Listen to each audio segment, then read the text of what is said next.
तो दोस्तों मालदीव में जब भारत विरोधी सरकार बनी मोहम्मद मुर्सी की, तो उन्होंने दौरा किया था तुर्की का। और अब बस कुछ ही महीनों के बाद हमें वो बात पता चली है कि वो दौरा उन्होंने क्यों किया था। और दोस्तों वो दौरा इसीलिए किया गया था क्योंकि मोहम्मद मुर्सी तुर्की से उनके बेरतार ड्रोन खरीदना चाहते थे। और यही रीजन था कि राष्ट्रपति बनने के बाद मोहम्मद मुर्सी सबसे पहले तुर्की गए थे और उन्होंने इस डील की बातचीत करना शुरू कर दी थी। और आपको जानकर हैरानी होगी कि 2 महीनों के बाद ही यानी कि मार्च में ये डील सील हो चुकी है। मालदीव तुर्की से उसके हथियारबंद ड्रोन TB2 खरीदने जा रहा है। जी हाँ दोस्तों, ये TB2 वही ड्रोन है जिसने आर्मेनिया और अजरबैजान की युद्ध में एक महत्वपूर्ण भूमिका निभाई। जी हाँ दोस्तों, जब यूक्रेन युद्ध में ड्रोन की शुरुआत हुई थी तो उसमें भी इसी का रोल था जिसे तुर्की ने सप्लाई किया था। और यकीन मानिए इसी ड्रोन ने रूसी सेना की नाक में सबसे ज्यादा दर्द किया था। इसी ड्रोन ने रूसी सेना के रेजिमेंट के कई सारे टैंकों को ध्वस्त कर दिया था। और इसी से आप अंदाजा लगा सकते हैं कि ये ड्रोन कितना ज्यादा खतरनाक है। और हाल ही में पाकिस्तान भी इस ड्रोन को खरीदने के बारे में विचार कर रहा है, बल्कि खरीदना शुरू भी कर दिया है। और दोस्तों इसी कड़ी में अब जुड़ चुका है मालदीव। लेकिन दोस्तों मालदीव की जो ये डील हुई है ये शॉर्ट टर्म में तो भारत के लिए बहुत ज्यादा नुकसानदायक है, बहुत ही ज्यादा। लेकिन अगर लॉन्ग टर्म की बात देखी जाए तो ये भारत के लिए लॉन्ग टर्म में एक बहुत अच्छी डील है, क्योंकि ये भारत को लॉन्ग टाइम में भारत के लिए एक बहुत अच्छा फायदा पहुंचा सकती है। कैसे, इसी के बारे में मैं आपको इस वीडियो के अंदर बताऊंगा। लेकिन दोस्तों अगर उससे पहले आपने इस चैनल को सब्सक्राइब नहीं किया है तो आप इसका वेट कर रहे हो, जल्दी से सब्सक्राइब करो, क्योंकि मैं आपके लिए रोज ऐसी वीडियो लेके आ रहा हूँ। चलिए दोस्तों बिना टाइम वेस्ट किए इस वीडियो को शुरू करते हैं। ये बात कंफर्म हो गई है कि तुर्की मालदीव को ये TB2 वे रखता ड्रोन सप्लाई करने जा रहा है। और इसे मोहम्मद मुर्सी के लिए एक बहुत बड़ी जीत के तौर पर देखा जा रहा है, क्योंकि वो अपनी फॉरेन पॉलिसी और भारत पर निर्भरता पूरी तरीके से खत्म करना चाहते हैं और अपने आप को जो इस्लामिक वर्ल्ड है उसके साथ अलाइन करना चाहते हैं। कुल मिलाकर जो कट्टर इस्लामिक कंट्रीज हैं जैसे कि तुर्की,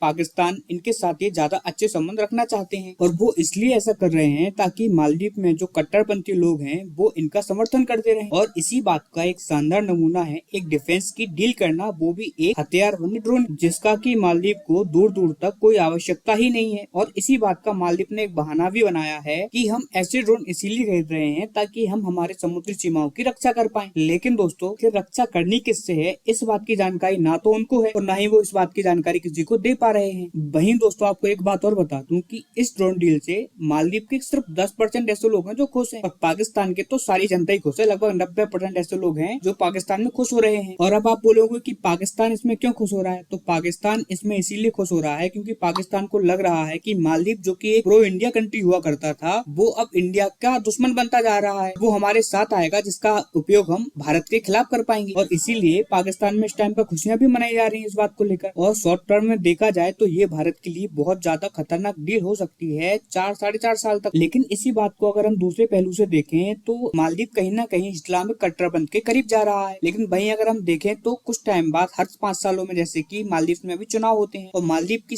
सारी सरकार ऐसी नहीं है जो कि भारत का विरोध करती हो। तो सरकार तो ऐसी है जो कि 100% भारत का समर्थन करती है। जैसा कि हम देखें कि पिछले 5 सालों का अगर हम रिकॉर्ड देखें तो हर अल्टरनेट ईयर में भारत मालदीव में एक ऐसी सरकार आती है जो एक बार भारत के समर्थन वाली सरकार होती है, एक बार भारत के विरोधी सरकार होती है। और जैसे ही अगले चुनाव होंगे तो आप देखेंगे कि भारतीय समर्थन सरकार आना 100% तय है। और दूसरी बात ये भी तय है कि अब से 5 साल के बाद पाकिस्तान की चाहे थल सेना हो चाहे हो वायुसेना, ये दोनों की दोनों तुर्की के ड्रोन पर ही निर्भर हो, क्योंकि पाकिस्तान के पास अब इतने पैसे नहीं रहे कि ये महंगे हेलीकॉप्टर या फिर लड़ाकू विमान खरीद पाए। और इसीलिए अब पाकिस्तान का प्लान ये है कि अपनी सेना को पूरी तरीके से ड्रोन मय कर दिया जाए, यानी कि पूरी तरीके से ड्रोनों से लैस कर दिया जाए। और अगले 5 साल बाद जब मालदीव में भारतीय समर्थक सरकार आएगी तो भारत के अंडर होगा उनका ये ड्रोन और भारत के पास अच्छी तरीके से रास्ता होगा इस ड्रोन के पास जाने का, क्योंकि पास्ट में देखे तो ऐसा होता आया हुआ है। और इसी का फायदा हमें लॉन्ग टर्म में होता होगा और इसी का फायदा हमको लॉन्ग टर्म में होगा। और जो ड्रोन पाकिस्तान की रीढ़ की हड्डी बन चुका है उस रीढ़ की हड्डी को भारत बहुत ही अंदर तक जान चुका होगा। तो देखा जाए तो आगे आने वाले सालों में भारत की मजे ही मजे हैं। और अगर हम बात करें अभी के 3-4 सालों की तो इसमें जरूर भारत को थोड़ी सी समस्या का सामना करना पड़ सकता है। खैर आपका इस पर क्या मानना है हमें कमेंट करके जरूर बताएं। तब तक के लिए धन्यवाद, मिलते हैं अगली वीडियो में। अगर आपने इस चैनल को सब्सक्राइब नहीं किया है तो इस चैनल को सब्सक्राइब कर लें और बेल आइकन को दबाना ना भूलें। नमस्कार।